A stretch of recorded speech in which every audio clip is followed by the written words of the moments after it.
দৰং জিলাৰ আদৰ্শ জাতীয় বিদ্যালয় আন্ধেৰীঘাটৰ ব্যতিক্ৰমী অনুষ্ঠান। পশ্চিম দৰং অঞ্চলৰ অগ্ৰণী শিক্ষানুষ্ঠান আদৰ্শ জাতীয় বিদ্যালয়ত আজি 30 ডিচেম্বৰত পুৰণি বৰ্ষক বিদায় আৰু নৱবৰ্ষক আদৰাৰ বাবে এক অনুষ্ঠান আয়োজন কৰা হয়।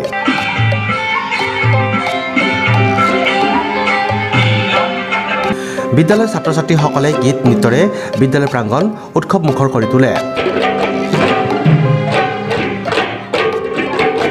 লগতে এই অনুষ্ঠানতে প্ৰাগ নিউজত সম্প্ৰচাৰিত হোৱা আমাৰ ভূপেন দাস ছিজন 7ৰ দ্বিতীয় স্থানপ্ৰাপ্ত চিপাঝাৰ সমষ্টিৰ বামুণঝাৰৰ নিবিৰ কুমাৰ নাথক অসমীয়া স্বাভিমান ফুলাম গামোচা আৰু মানপত্ৰৰে উষ্ম আদৰণি জনোৱা হয়।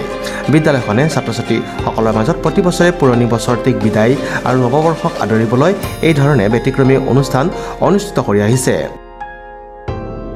এই অনুষ্ঠানটিৰ জৰিয়তে ছাত্ৰ-ছাত্ৰীসকলৰ মাজত লুকাই থকা সুপ্ত প্ৰতিভাসমূহ বিকাশ কৰাৰো এখন সুন্দৰ মঞ্চ দিয়া হৈছে বুলি জানিবলৈ দিয়ে বিদ্যালয়খনৰ অধ্যক্ষগৰাকীয়ে।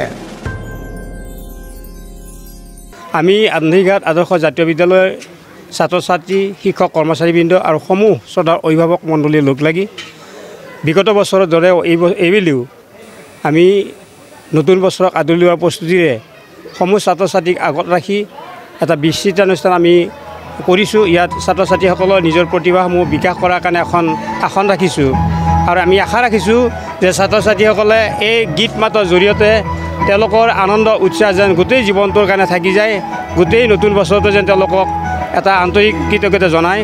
ইয়াৰ লগে লগে আমাৰ বিদ্যালয়ৰ এটা ভাল খবৰ আছে। আমাৰ প্ৰতিটো বছৰতে ছাত্ৰ-ছাত্ৰীসকলে হাইস্কুল শিক্ষান্ত পৰীক্ষাত সুখ্যাতিৰে উত্তীৰ্ণ হৈ আহিছে। এইবেলি আমাৰ বিদ্যালয়ৰ ছাত্ৰ-ছাত্ৰীসকলৰ 4জনে ডিষ্টিংশ্যন লৈ আৰু 5জনে ষ্টাৰ মাৰ্কছ সহ অসমৰ ভিতৰত অদ্বিতীয় হৈ আছে। আৰু এইখিনিত আমাৰ এটা ভাল খবৰ আছে।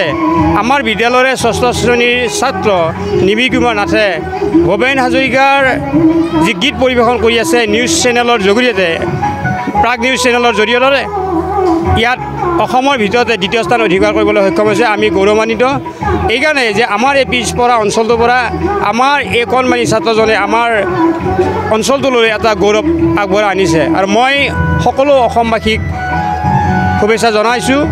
আৰু কণ মইনাসকলক এইটোৱে ক'ব বিচাৰিছোঁ যে তেওঁলোকে তেওঁলোকৰ প্ৰতিভাবিলাক বিকাশ কৰি এজন মানুহ হিচাপে সমাজত থিয় দিয়ক। এইখিনিতে এটা আপোনালোকৰ জ্ঞাতে মই এটা বাৰ্তা দিব বিচাৰিছোঁ যে আমাৰ বিদ্যালয়ত 2024 বৰ্ষৰ নতুন পাঠ্যক্ৰমৰ কাৰণে নামভৰ্তি চলি আছে। গতিকে মই আপোনালোকৰ শিশুসকলক আমাৰ বিদ্যালয়লৈ আনি আমাক পঢ়োৱাৰ এটা সুবিধা দিয়ক, এইখিনিকে মই কৈছোঁ। নমস্কাৰ, মই নিবিৰ কুমাৰ নাথ, আদৰ্শ জাতীয় বিদ্যালয় আন্ধেৰীঘাটৰ মই 6ষ্ঠ শ্ৰেণীৰ ছাত্ৰ। আৰু আজি যিহেতু মই আমাৰ ভূপেন দাস ছিজন 7 প্ৰাগ নিউজ চলি থকা এই অনুষ্ঠানটিত দ্বিতীয় স্থান পাইছোঁ, সেয়েহে মোক আদৰ্শ জাতীয় বিদ্যালয় আন্ধেৰীঘাটৰ পৰা মোক তেওঁলোকে মানপত্ৰ আৰু অসমৰ ফুলাম গামোচাৰে মোক তেওঁলোকে আদৰণি জনাইছে। আৰু মই তেওঁলোকক বহুত ধন্যবাদ দিব বিচাৰিম যে তেওঁলোকে মোক ইমান বৰ ধুনীয়াকৈ যে তেওঁলোকে মোক আদৰণি জনাইছে আৰু আশা ৰাখিছোঁ যে তেওঁলোকে মোক ভৱিষ্যতলৈ এনেদৰে মৰম আৰু আশীৰ্বাদ দি যাব।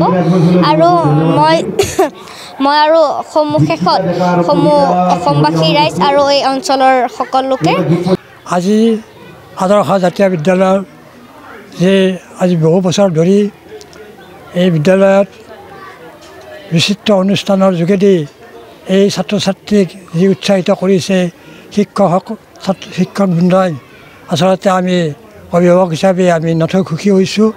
আৰু আমি ইয়াত যিটো দেখিছোঁ, আমাৰ পাঠ্যক্ৰমৰ উপৰিও ইয়াত বিভিন্ন গীত মাত, সাংস্কৃতিক অনুষ্ঠান, বহুতো ছাত্ৰ ছাত্ৰীয়ে উপকৃত হৈ বিভিন্ন অনুষ্ঠান প্ৰতিষ্ঠানত সহযোগ কৰাৰ কাৰণে সুবিধা পাইছে।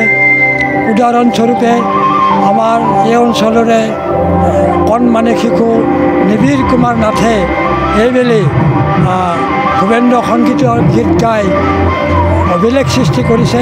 তাৰ বাবে মই আচলতে খুব আনন্দিত হৈছোঁ আৰু আমাৰ এই অঞ্চলৰ গৌৰৱ কৰি আনিছোঁ।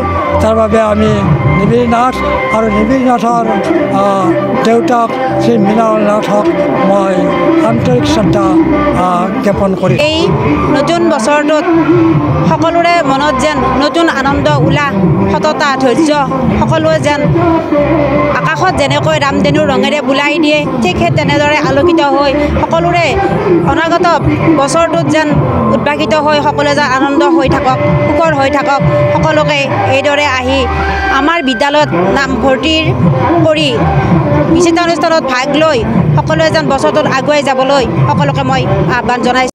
আন্ধেৰিঘাটৰ পৰা সনাতন Rajbongshi report news express Assam.